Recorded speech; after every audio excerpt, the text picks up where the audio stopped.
அனைவருக்கும் வணக்கம். லதா சேதுராமன், நம்பர் 703. ராமர் இருக்கும் இடமே அயோத்தி. தசரதர் தனது நரைமுடி தட்டி மூப்பின் காரணமாக ராமரை ராஜாவாக்க நினைத்தார். தனது வயதாகிவிட்டது, சரி ராமரை ராஜாவாக்கும் என மனதில் முடிவு பண்ணி நல்ல நாளும் குறித்தார். அதற்கோசலையோ 14 வருடம் தன் மகன் ராஜாவாக இருக்க வேண்டும் என எண்ணி ராமர் 14 வருடம் காட்டிற்கு செல்ல வேண்டும் என வரம் கேட்டார். ராமரின் தந்தை இதனை கேட்டவுடன் திடுக்கிட்டு மனம் நொந்தார். ராமரின் தாய் கோசலையோ மனம் நொந்து அழுதார். லட்சுமணன் மிகவும் கோபம் கொண்டார்.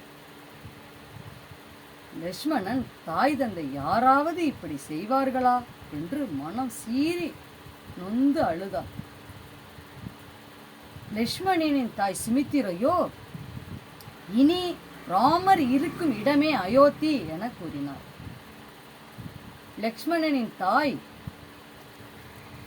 தாய் தந்தை போல் ராமர் சீதாவை நீ பார்த்து கொள்ள வேண்டும், நீயும் காட்டிற்கு செல், அவர்களுக்கு பாதுகாப்பு அளித்து நல்வழி காட்ட வேண்டும், எனவே நீயும் காட்டிற்கு செல் என்று சுமித்திரை சொன்னார். தாய் சொல்லே மந்திரம் என்பதை போல் லட்சுமணரும் தாய் சொல்லை அடிபணிகிறேன் என்று சொல்லி சீதா பிராட்டியை ராமரையும் நான் நன்கு பார்த்து கொள்கிறேன் என்று சொல்லி தாயிடம் விடை பெற்றார். சீதா, ராமர், லட்சுமணர் மூவரும் மரபுரி தாங்கி சென்றனர். அயோத்தியை விட்டு காட்டிற்கு சென்றார்கள். அயோத்தி நகரமே அழுதது. விதியின் வெளியால் எல்லாம் நடந்தது.